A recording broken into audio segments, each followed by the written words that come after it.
Halo anak-anak Pak Guru kelas 2. Apa kabarnya hari ini? Pak Guru masih tetap berharap anak-anak Pak Guru di rumah sehat-sehat selalu ya. Dan masih tetap semangat belajarnya di rumah. Baik, jumpa lagi dengan Pak Guru dalam pelajaran tematik kelas 2 ya.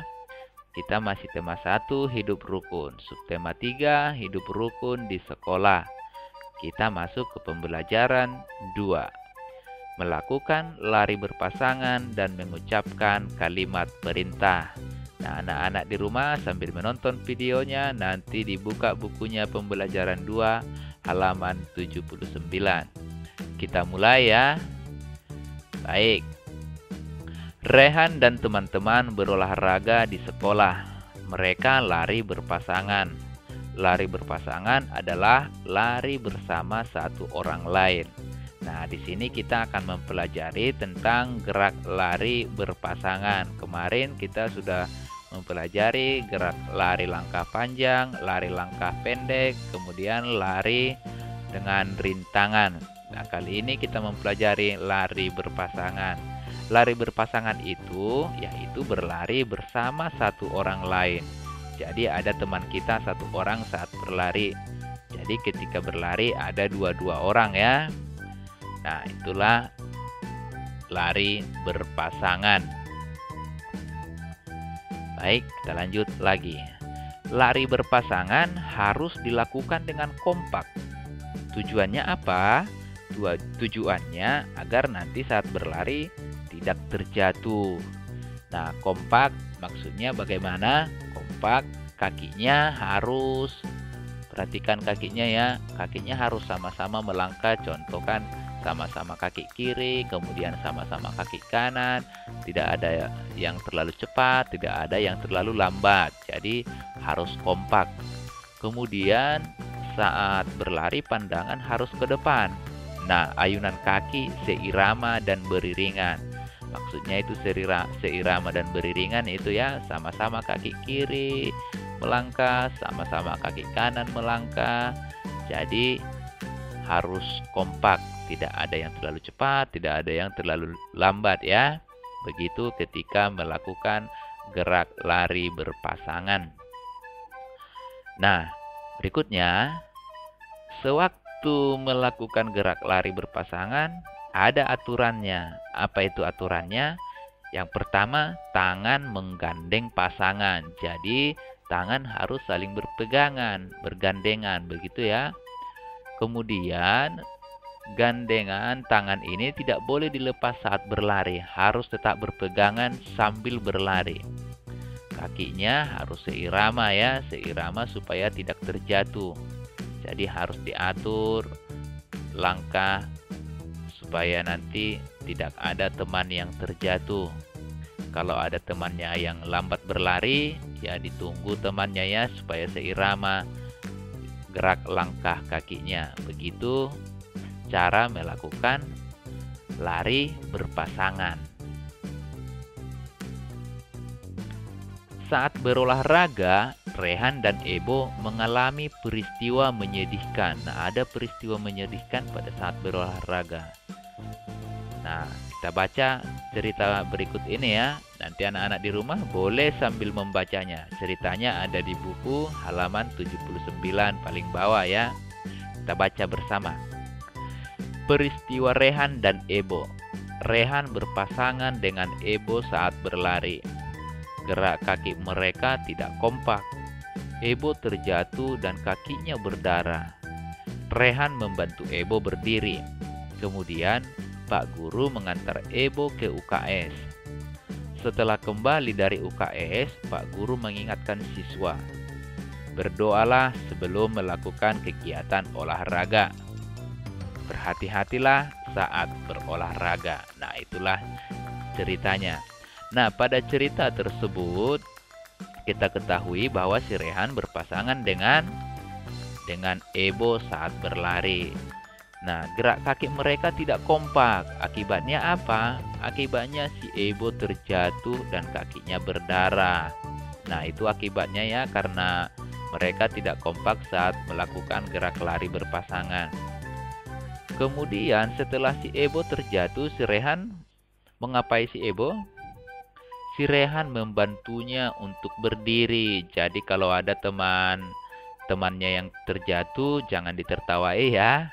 Gak boleh ya ditertawai kalau ada temannya yang jatuh atau kesusahan, harus dibantu atau ditolong. Kemudian harus dikasih tahu sama Pak Guru, biar nanti Pak Guru boleh membawa ke UKS mengobati luka ya. Nah, setelah kembali dari UKS, Pak Guru mengingatkan. Jadi anak-anak juga di rumah harus ingat ini ya. Sebelum melakukan olahraga harus berdoa dulu ya anak-anak. Ya, berdoa. Doanya nggak usah panjang-panjang, singkat saja. Contohnya, Tuhan Yesus, saya mau olahraga, berkati saya, amin. Begitu saja, mungkin yang beragama Nasrani ya. Kemudian harus berhati-hati ya saat berolahraga, karena hal-hal kecil juga bisa mengakibatkan luka yang fatal begitu ya. Jadi tidak boleh saling mendorong, saling mencekal, tidak boleh ya. Harus hati-hati saat berolahraga. Nah, pada cerita tadi yang barusan kita baca ada kalimat perintah. Kalimat perintah itu diucapkan oleh Pak Guru. Nah, kalimat perintah itu diucapkan ketika mengingatkan siswa. Apa kalimat perintah yang diucapkan Pak Guru? Berdoalah sebelum melakukan kegiatan olahraga. Nah, jadi Pak Guru menyuruh kepada anak-anak supaya berdoa sebelum melakukan olahraga. Kemudian ada kalimat perintah yang lain, yaitu berhati-hatilah saat berolahraga. Pak Guru menyuruh supaya anak-anak berhati-hati saat berolahraga. Masih ingat kan anak-anak itu kalimat perintah? Kalimat perintah yaitu kalimat untuk menyuruh orang lain. Jadi di sini Pak Guru menyuruh anak-anak supaya berdoa dan supaya berhati-hati. Nah, coba kita perhatikan contoh kalimat perintah yang lain. Gosoklah gigimu sebelum tidur. Artinya apa? Artinya kita disuruh menggosok gigi sebelum tidur. Anak-anak juga di rumah ya begitu. Nah, digosok giginya sebelum tidur supaya nanti giginya tidak busuk atau berlubang. Kemudian ada di situ kalimat perintah yang kedua, rapikan tempat tidurmu. Apa maksudnya? Maksudnya kita disuruh untuk merapikan tempat tidur. Jadi siap bangun, selesai sudah bangun tidur, dirapikan tempat tidurnya ya. Jangan langsung ditinggal, atau jangan orang tua yang merapikan atau abang atau kakak. Sudah bisa kan merapikan sendiri. Nah, cucilah piring setelah makan. Itu contoh kalimat perintah yang ketiga. Nah, jadi kita disuruh mencuci piring sesudah makan. Kita cuci piring kalau sudah siap makan. Kemudian kalimat perintah yang lain, tolong ambilkan sekop di gudang. Nah, kita disuruh mengambil sekop di gudang. Keluarkan bukumu dari tas. Maksudnya apa? Kita diperintahkan, kita disuruh mengeluarkan buku dari tas. Nah, itu contoh kalimat perintah ya. Harus selalu diakhiri dengan tanda seru. Nah, kalimat perintah itu diakhiri tanda seru. Kalau dia diakhiri tanda titik itu salah ya, salah.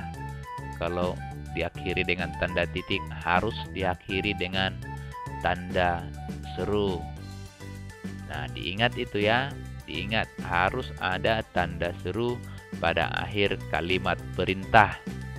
Kira-kira sampai di situ anak-anak mengerti ya.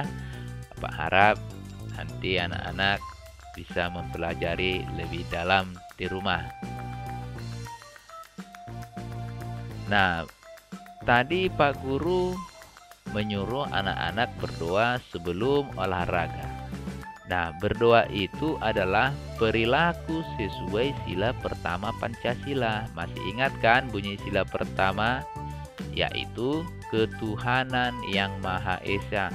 Jadi perilakunya yaitu yang berhubungan dengan Tuhan, berdoa. Nah, itu contoh perilaku sesuai sila pertama. Lambangnya apa? Sila pertama, lambangnya bintang ya, bintang seperti ini. Maknanya cahaya ya. Nah, berikut ini contoh perilaku sesuai sila pertama. Yang lain yaitu berdoa sebelum makan bekal atau berdoa sebelum sarapan. Kedua, duduk sebangku dengan teman berbeda agama. Nah, itu juga termasuk perilaku sesuai sila pertama, duduk sebangku dengan teman berbeda agama. Karena itu kita sudah menghargai agama atau kepercayaan orang lain. Nah, selain berdoa, Pak Guru juga tadi di situ mengingatkan supaya berhati-hati dalam berolahraga. Nah, kemudian di situ juga ada kalimat membantu teman. Nah, si Rehan tadi membantu Ebo ketika terjatuh. Nah, membantu teman itu termasuk perilaku sesuai sila kedua Pancasila. Jadi menolong teman yang kesusahan itu termasuk perilaku sesuai sila kedua Pancasila. Bunyi sila kedua itu apa? Yaitu kemanusiaan yang adil dan beradab. Lambangnya apa? Lambangnya adalah rantai. Nah, ini gambarnya ya, diperhatikan gambar rantai. Nah, selain menolong membantu teman yang terjatuh, contoh lain perilaku sesuai sila kedua yaitu membawa teman yang sakit ke UKS. Nah, itu termasuk perilaku sesuai sila kedua. Ada teman yang sakit, jangan dibiarkan ya, dibawa ke UKS atau dikasih tahu sama Pak Guru. Nah, itu sudah melaksanakan perilaku sesuai sila kedua. Itu sudah menolong teman namanya ya. Kemudian berbagi makanan dengan teman. Nah, itu juga termasuk perilaku sesuai sila kedua. Berbagi makanan, meminjamkan pensil. Nah, itu termasuk perilaku sila kedua Pancasila. Nah, diingat sampai di situ, diingat ya anak-anak Pak Guru. Ini sudah berulang kali kita pelajari. Kalau mengenai Tuhan itu berarti sila pertama, sedangkan mengenai tentang sesama itu adalah sila kedua tentang tolong menolong. Nah, kira-kira sampai di sini dulu materi pembelajaran kita untuk hari ini ya. Bagi anak-anak Pak Guru di rumah, tetap dibaca bukunya. Jangan malas ya. Jangan terlalu banyak bermain ya. Jangan gara-gara bermain belajarnya jadi terganggu. Harus tetap belajar ya meskipun di rumah. Nanti diikuti arahan dari orang tua ya. Kalau orang tua menyuruh kerjakan tugasnya, dikerjakan ya anak-anak. Ya, anak-anak Pak Guru semua anak-anak yang baik. Bapak yakin anak-anak tetap belajar di rumah dan mendengarkan nasihat orang tua. Tetap semangat ya anak-anak Pak Guru di rumah. Dan untuk tugasnya yaitu halaman 82 pilihan ganda dan B isian halaman 83. Seperti biasa, nanti sudah selesai dikirim sama Pak Guru. Sekian dulu dari Pak Guru. Terima kasih. Salam rindu untuk anak-anak semua. Dadah.